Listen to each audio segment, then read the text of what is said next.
Hello and welcome to the 114th Annual World Meeting of Philosophers. Present with us today we have Jeremy Bentham, Immanuel Kant, and Socrates. We will now give them a brief window to introduce themselves. Mr. Bentham, why don't you start? Good afternoon, fellow philosophers. As you all know, I am a heavy believer in utilitarianism. I believe that you must always do what will promote the greatest happiness, that is maximizing pleasure and minimizing pain, no matter the situation.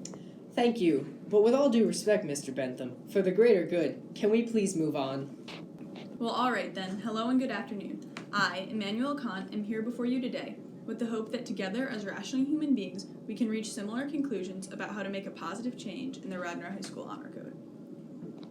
Along with Kant, I would like to make a positive change to the Honor Code. Thank you, gentlemen. We will begin with a debate focused on the small-scale issues in the Radnor High School Student Handbook, more specifically the Honor Code. We will start with the honesty section of the code, which states, "Tell the truth, present your own work only, and give credit for all sources." There are many compelling arguments, and we would like to hear your opinions. My fundamental belief is that each individual must have their own moral code that should be held in higher reverence than any other. The simple existence of such a code speaks to the lack of faith in our students to make morally honorable decisions. Not only that, but it stops students from thinking freely and reaching their own conclusions. This may seem contrary to some, such as Kant's, belief that they should tell the truth at all times. And it is true that it is impossible to universalize lying, but there are certain situations where it is necessary to lie to maintain the individual's conscience.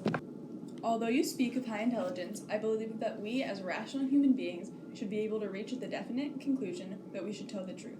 Not because we are told to, in fact the exact opposite. We are all free-thinking individuals. Yes, but as seeing that we are all rational human beings, we should be able to reach the same conclusions in the end, which is that telling the truth is the moral thing to do. Allow me to interject, Kant. I also believe that we should tell the truth no matter the circumstance. The right thing to do is to maximize pleasure among everyone. At first, everyone telling the truth may seem too candid, but in the long term it would benefit us all. Greater happiness would ensue. Now, before we dig any deeper, let me challenge you with this, my fellow philosophers. Suppose a student was aware that a group of his friends had plagiarized a recent project and planned to turn it in.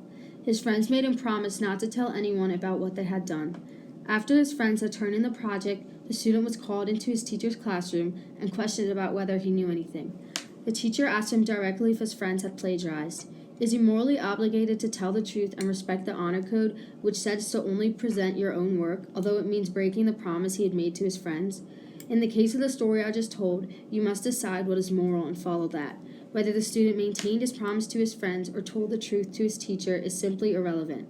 What matters is that he accepted the punishment for his decision, because either way he would have to face the consequences of his actions. I apologize, Socrates, but I very much disagree. You are suggesting that breaking a promise to a friend after giving them your word means nothing as long as you accept the consequences? If everybody went around making and breaking their promises without a second thought, what would become of society? Everyone would be just trusted and the greatest happiness would not be reached. Therefore, we must always tell the truth no matter the situation. We can't always base things off numerical value. Everyone is a rational being and therefore is worthy of dignity, and we have to respect their basic human rights.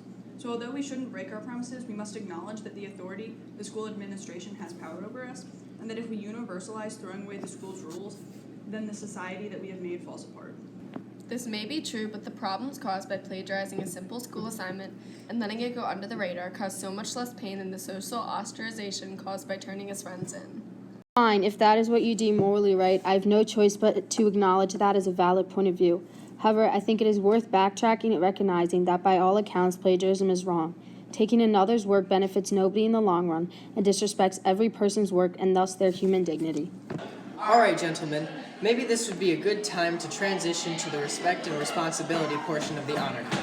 This section states that individuals should consider each action as a chance to gain trust, and that everyone must embrace and advance the common good of our community. Mr. Khan, why don't you give us your thoughts on this?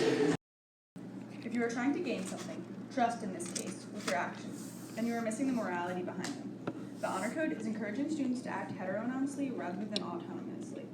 By acting a certain way, students and teachers and all those involved with the school are receiving something as a result of their actions, which is providing immoral motivation. Students should want to do the right thing because it's moral, not because they seek to gain something. Well, Kant, for once I agree with you. Whenever you do anything, you should be doing it to follow your soul, not for your own personal gain. Your actions should be justified by your morals, not what you want to receive from others. Ironically, doing something simply to gain trust from others seems rather untrustworthy. You're trying to receive praise and reward from someone because you did something for all the wrong reasons. This is deceitful and wrong. Instead, you must let your soul guide you. But if you don't attempt to gain trust with your actions, then nobody will be trusted. No one would trust anyone, and the world would be a place full of skeptics. The world would be unhappy because nobody would be trusted. Certainly nobody wants to be lied to. I ask you to again consider the earlier hypothetical. Whose trust do you care more about? The authorities or your peers? Either way, you are betraying a promise that you made. However, if you tell the teachers what your peers did solely because you don't want to get in trouble, that is acting heteronomously. You are doing something solely based off of the consequences that will follow. You should do something because you believe it is morally right. It should come from within yourself. If you believe that it is morally right to tell the teachers, then that would be acting autonomously. It is very important for us all to follow our souls and act this way. You bring up very interesting points, Socrates and Kant, but I do not agree with what you are saying. Consider this hypothetical. You believe it is morally right, as you put it, to commit a mass murder. You were following what you thought and acting autonomously, so what is the problem? The problem is that more people are getting harmed than helped. You can't go along with whatever you want because it's what you think is morally right. You have to take into account the happiness and well-being of the whole, not just yourself. But see, this is where you are wrong, Bentham. You see, individual values are just as, if not more, important than the majority's needs. Sometimes the majority is wrong. You may do whatever you believe is morally right. You can dissent against any civic values if you disagree. You can keep your soul in the best possible condition by questioning the civic faith that makes up your very community. However, all of this does not come easily. When you dissent or challenge ideas, you must face the consequences that ensue. In your hypothetical, Bentham, you'd have to face the consequences of committing a mass murder. To close us off, I'd like us to redirect our attention to the integrity section of the Honor Code, which states that students must act in accordance with high moral principles, cooperate with efforts to maintain high moral principles, and encourage high moral principles in others. First, I would like to impose the following questions. Who decides what our highest moral principles are? Are we taking rules from the school administrators and hoping that they will maintain our personal moral code? This seems like a large risk to take. We should be responsible for maintaining our own personal morals through our decisions and our soul. In response to Socrates, I believe that the majority certainly decides these principles. Whatever satisfies the majority and maximizes happiness should be taken as the highest moral principle in every situation. As I've already made clear several times, I believe that human beings are their own sovereign masters, capable of rational thought, and that because of this, we should act autonomously, governing ourselves by our own laws. I'd like to bring to the attention one specific claim in the Honor Code, which says that we should encourage high moral principles in others. It is not our job to encourage these principles in other people. Everyone has their own moral principles that they follow. We cannot force people to fall in line and agree with civic faith just because the majority does too. I believe that this claim is not right and shouldn't be put in the Honor Code. Ironically, this part of the code isn't honoring our own individual moral principles. Alright, that concludes our 114th annual World Meeting of Philosophers. It was great to hear all of your thoughts and gain new perspectives. Thanks for attending tonight. Until next time.